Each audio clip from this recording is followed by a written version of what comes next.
Hello hi welcome नमस्ते। मेरा नाम ऋतिक और आज हम फिर से बात करने वाले हैं एक और इंटरेस्टिंग कंसेप्ट के ऊपर। तो ये वीडियो सेमेस्टर 6 के उन बच्चों के लिए मोस्ट इंपोर्टेंट होने वाली है जिनके पास सब्जेक्ट है इंडियन ग्रोथ एंड डेवलपमेंट। तो चलिए शुरू करते हैं आज की वीडियो को। तो आज हम बात करेंगे लेसन नंबर 1 के एक और इंपॉर्टेंट कंसेप्ट के ऊपर, जहां पे हम ये समझेंगे कि आज के मात्र दो टॉपिक होने वाले हैं। ठीक है, तो वो दो टॉपिक कौन कौन से हैं? एक तो हमें समझना है कि foreign trade on ewe of independence, यानी कि फॉरेन ट्रेड कैसा था इंडिपेंडेंस के टाइम पे। दूसरा, डेमोग्राफिक कंडीशंस क्या थी इंडिपेंडेंस के टाइम पे। तो आज की वीडियो के ये मात्र दो टॉपिक होने वाले हैं। जैसे दो टॉपिक कंप्लीट होंगे हमारी वीडियो भी हो जाएगी, कंप्लीट हो जाएगी।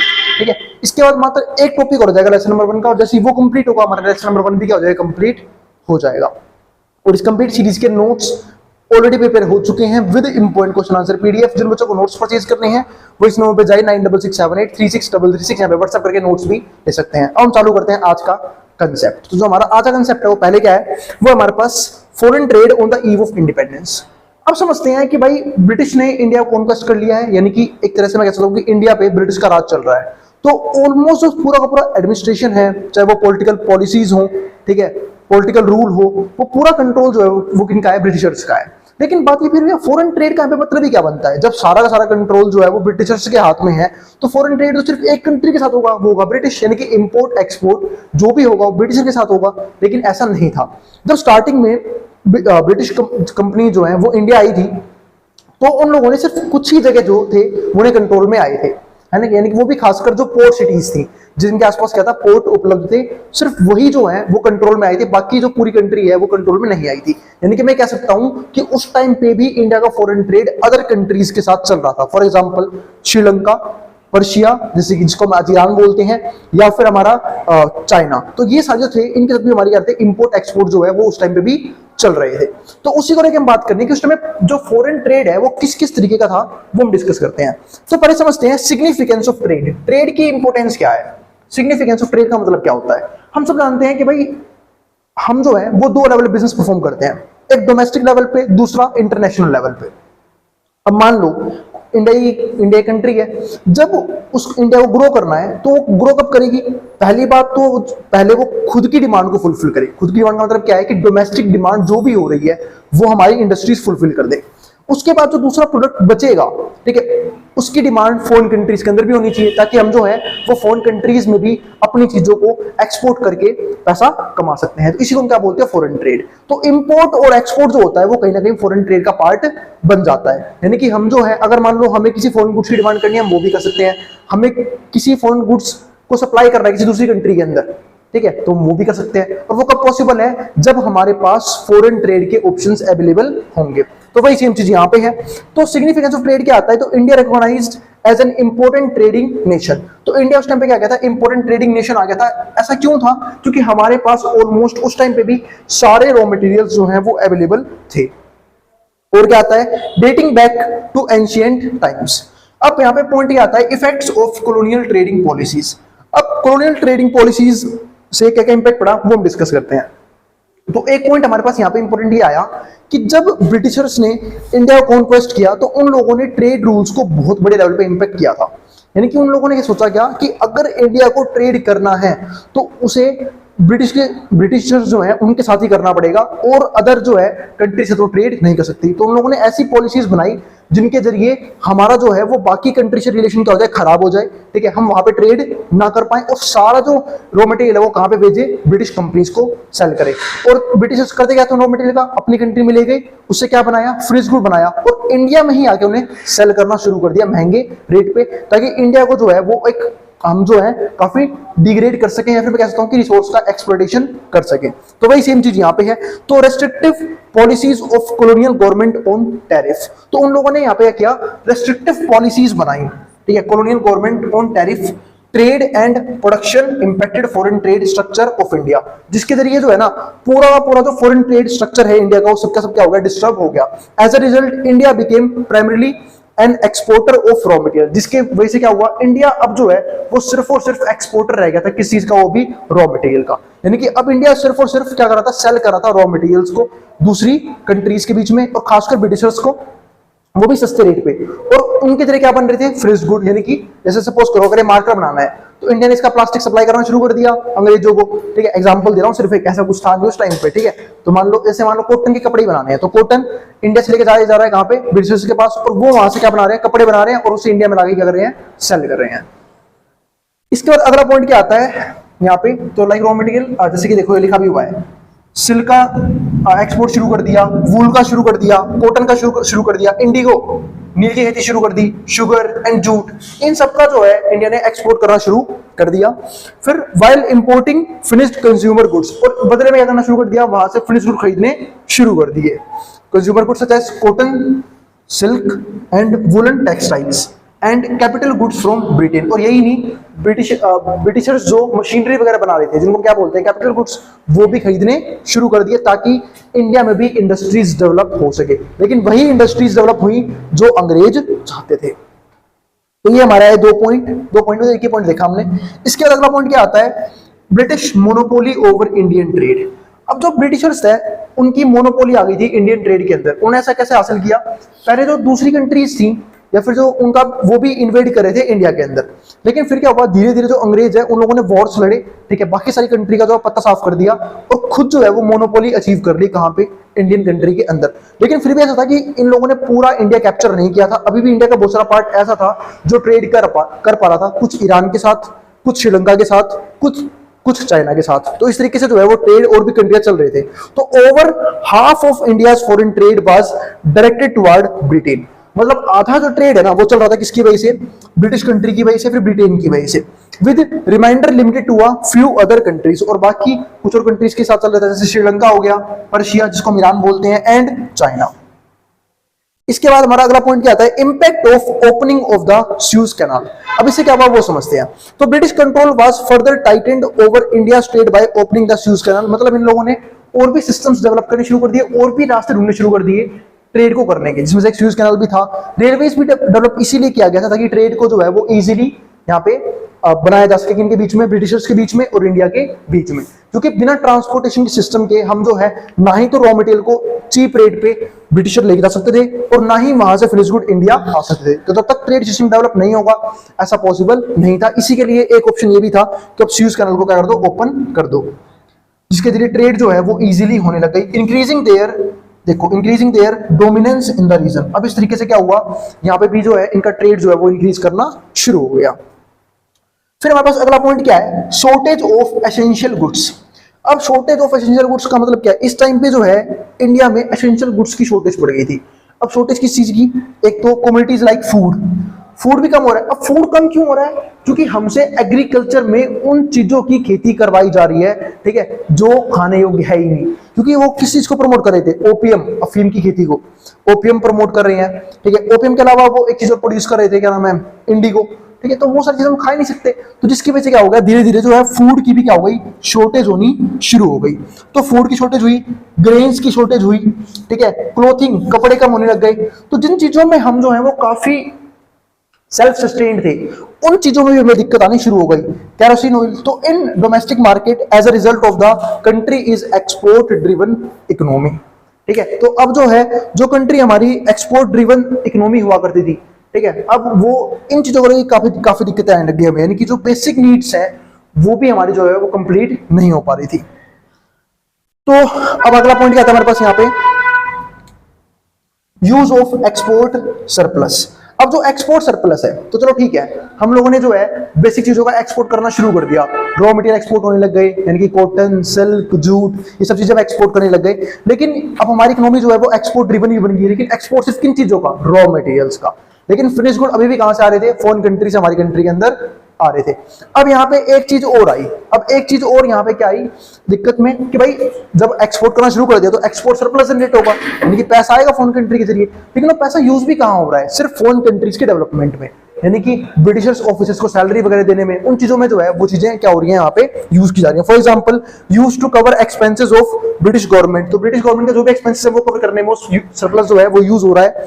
फंड वॉर्स और जो वॉर हो रहे हैं उन्हें फंड करने में, एंड पे फॉर अदर इनविजिबल इंपोर्ट। ये देखा हुआ आपने कि वर्ल्ड वॉर 2 के बाद भी जो है इंडिया की हालत क्या थी, कितनी ज्यादा खराब हो गई थी। क्यों?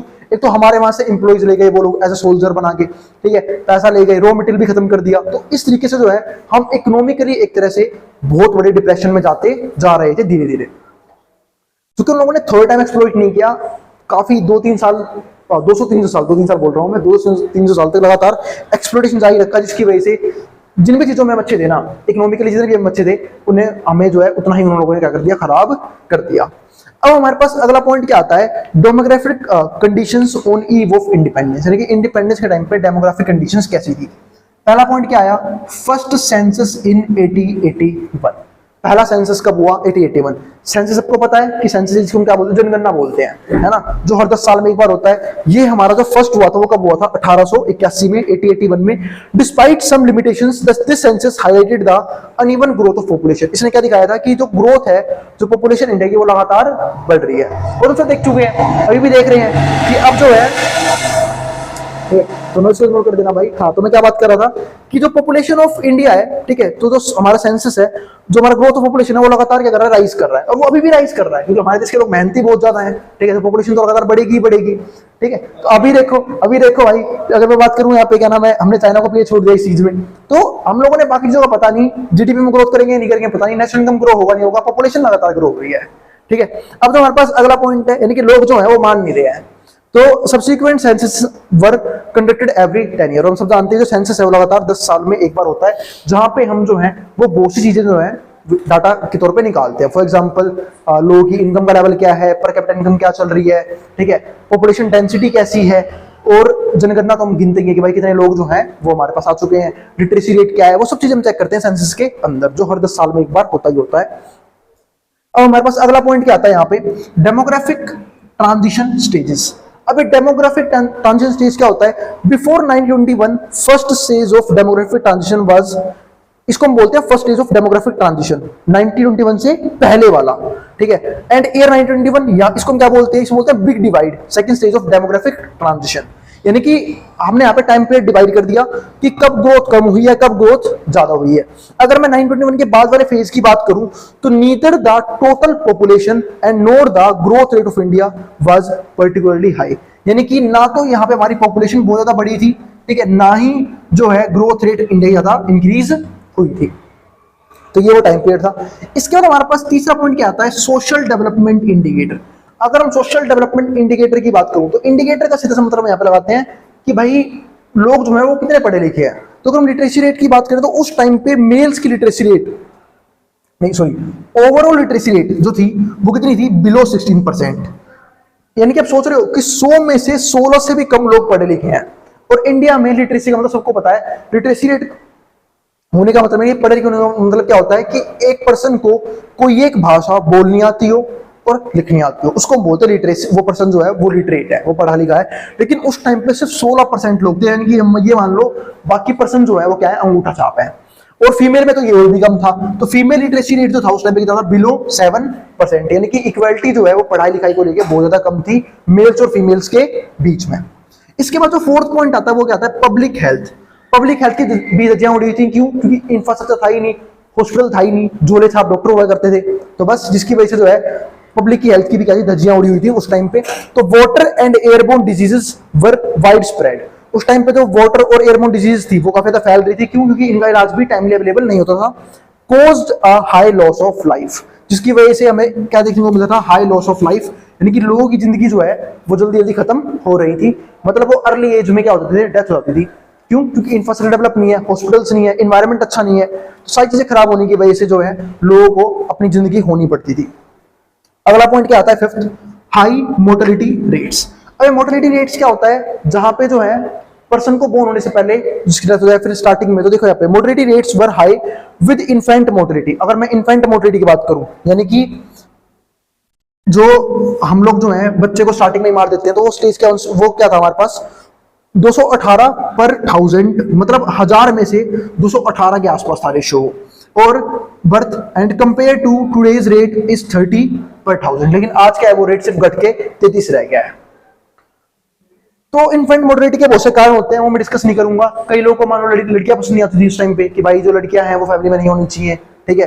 यूपी हमारा देश पुरुष प्रधान देश है ना, जहाँ पे लड़कों को ज्यादा बेटर माना जाता है, लड़कियों को कम माना जाता है, ठीक है। ऐसा होता कुछ नहीं है, दोनों इक्वल होते हैं, ठीक है। तो वही चीज है, तो इसलिए जो है ना उस टाइम पे जो रेट है वो कुछ अंधविश्वासों की वजह से भी ज्यादा था कि भाई 218 बच्चों को ना स्टार्टिंग में मार देते थे, ठीक है। अब तो घट के बहुत कम रह गया है, 33 पर 1000। इसके बाद जो 6 पॉइंट है वो क्या है, लो लाइफ एक्सपेक्टेंसी। लाइफ एक्सपेक्टेंसी जो है उस टाइम पे बहुत कम थी, जैसे आज कम है उस टाइम पे भी कम थी। आज कम क्यों है उसके रीजन हम सब जानते हैं, क्योंकि पॉल्यूशन इतना फालतू हो रहा है, एयर पॉल्यूशन ज्यादा है, वाटर पॉल्यूशन ज्यादा है, नॉइज पॉल्यूशन ज्यादा है, जिसकी वजह से लाइफ एक्सपेक्टेंसी आजकल बहुत ज्यादा है, सॉरी बहुत कम है। उसका एक मेन रीजन है क्योंकि लोग जो है वो अर्ली स्टेज पे बीमार होने लगते हैं। यानी आजकल देखा होगा आपने 40-45 के एज के हुए नहीं, ठीक है, अलग तरह की बीमारियां हो जाती हैं, बीपी वगैरह, हार्ट अटैक के तरीके वो बढ़ गए हैं, कॉन्सिक्वेंसेस बढ़ गए हैं, ठीक है। तो लाइफ लो लाइफ एक्सपेक्टेंसी है उस टाइम पे भी था, पर उस टाइम पे मेन रीजन क्या था कि उस टाइम पे जो है इलाज अवेलेबल नहीं थे किसी भी चीज के, हॉस्पिटल्स नहीं थे। आजकल हॉस्पिटल्स अवेलेबल है, फिर भी ऐसा होता है क्योंकि पॉपुलेशन बहुत ज्यादा है और हर किसी को टाइम पे इलाज मिलना भी क्या है बहुत मुश्किल है, और उस टाइम पे तो इलाज अवेलेबल ही नहीं थे। तो life expectancy during this time was also extremely low, वो क्या थी, बहुत कम थी, at just 32 years in contrast to the current average of 69 years। लेकिन आज का एवरेज फिर भी कितना है, 69 years के आसपास है, यानी कि लोग जो है वो ऑलमोस्ट 60 क्रॉस के बाद, इसे तो बोलते हैं कि 60 के बाद रिटायरमेंट लेनी चाहिए, मतलब 70 के आसपास जो है वो अभी भी इंडिया में लाइफ एक्सपेक्टेंसी है। उस टाइम पे सिर्फ कितनी थी, 32 साल थी। यानी कि लोग जो हैं वो बीमारियों की वजह से जो बीमार पड़ रहे थे उनका इलाज टाइम पे हो नहीं रहा था, जिसकी वजह से उनकी डेथ हो जाती थी और वो लोग अपनी जिंदगी खो बैठते थे। अब जिसका अगला पॉइंट क्या आता है, पॉवर्टी। अब गरीबी तो रहेगी, गरीबी क्यों रहेगी, क्योंकि जो रिसोर्स हैं वो तो एक्सप्लॉइट कर लिए गए हैं, ठीक है। तो एक्सप्लॉइटेशन की वजह से जो गरीबी है वो काफी ज्यादा फैल रही थी, अनएम्प्लॉयमेंट बहुत ज्यादा थी, और जब अनएम्प्लॉयमेंट है यानी कि लोगों के पास जॉब नहीं है, जॉब नहीं है तो पैसा नहीं आएगा, पैसा नहीं आएगा तो गरीबी तो यहाँ भी रहेगी। यानी कि लिविंग स्टैंडर्ड भी क्या था, लाइफ का बहुत ज्यादा कम था, यानी कि लोगों का लिविंग स्टैंडर्ड बिल्कुल ना के बराबर था। यानी कि सोचो आज भी जो हमारी पॉवर्टी लाइन है उसका मतलब क्या होता है, जिनके पास बेसिक नीड्स कंप्लीट करने तक के रिसोर्स नहीं है उसको हम क्या बोलते हैं, गरीब बोलते हैं। तो सोचो उस टाइम पे जो है ऑलमोस्ट 85% लोग जो हैं वो गरीब होते थे, ठीक है। और अगर मैं बात करूं बिलो पॉवर्टी लाइन की तो 40% लोग जो है वो बीपीएल से नीचे आते थे। तो वही चीज है पॉवर्टी। तो reliable data on poverty is scarce. तो रिलायबल डाटा जो है वो तो बहुत कम है, क्योंकि जो यहाँ पे ब्रिटिशर्स थे वो गरीबी का पता लगने नहीं देते थे। क्यों, क्योंकि अगर लोगों के अंदर अवेयरनेस आएगी तो लोग जो है उनके खिलाफ बोलेंगे, तो वो चीज अंग्रेज नहीं चाहते थे। इसलिए अंग्रेज जो है वो हर तरह का डाटा जो है वो या तो गलत रिप्रेजेंट करते हैं या फिर छुपाते हैं। For example GDP, national income, per capita income, ठीक है, पॉवर्टी का डाटा, वो सब जो है छुपाया जाता था, उनको प्रॉपर तरीके से मेजर नहीं करते थे वो लोग। तो it is widely acknowledged that severe poverty was widespread in colonial India. तो बहुत बड़े लेवल पे जो है गरीबी फैल रही थी उस टाइम पे, ठीक है, exacerbating the overall poor demographic and health conditions. तो एक तो गरीबी बहुत ज्यादा डेवलप कर रही है, ऊपर से हेल्थ कंडीशंस भी क्या है, बहुत ज्यादा पुअर है, यानी कि लोगों की जो हेल्थ है वो बहुत बड़े लेवल पे खराब हो रही थी। अभी ऊपर देखा ना हमने, लाइफ एक्सपेक्टेंसी जो है वो सिर्फ मात्र 32 साल थी, यानी कि 32 साल में, यहाँ पे तो अब देखो इंडिया के अंदर 32 साल में लोग कमाना शुरू करते हैं, 30-32 साल में, वहां पे लोगों की डेथ होती थी 30-32 साल की एज में, ठीक है, ऑफ द पॉपुलेशन। तो हमने अब तक की वीडियो में देखा कि अंग्रेजों के टाइम पे हमारे इंडिया का हालात कैसे थे, काफी बेकार थे, ठीक है, हर एस्पेक्ट से। तो हम लोगों ने हर एक के पॉइंट भी समझे कि किस किस तरीके से थे वो। अभी एक वीडियो और बाकी है जहां पे हम बात करेंगे कि भाई ऑक्यूपेशनल चीजें कैसे चल रही थी, वो मैं डिस्कस करूंगा अगली वीडियो में, कि लोगों का काम जो है वो किस प्रकार का था और किस प्रकार से अंग्रेज जो है उसे भी हार्म कर रहे थे। तो हम डिस्कस करेंगे अगली वीडियो के अंदर। और अगर वीडियो पसंद आई हो तो वीडियो को लाइक किए बिना मत जाना और चैनल को सब्सक्राइब भी कर देना ऐसी वीडियोस के लिए, ठीक है। मैंने वॉइस प्रॉब्लम को दूर कर दिया है, मैंने देखी है वीडियो, वो ऑटो डबिंग की वजह से इंग्लिश में कन्वर्ट हो रही थी, अब शायद नहीं होगी, वो सेटिंग मैंने चेंज कर दी है, ठीक है। तो जिसके लिए बच्चे बार बार कमेंट कर रहे थे वो मैंने इशू रिजॉल्व कर दिया है। तो अब हम मिलेंगे अगली वीडियो के अंदर, जिसको जो उतार सकता है मैं बोर्ड के सामने से, और नोट्स के लिए आप इस नंबर पर व्हाट्सएप करके नोट्स भी ले सकते हैं, अब जिसको जो उतारना उतार ले।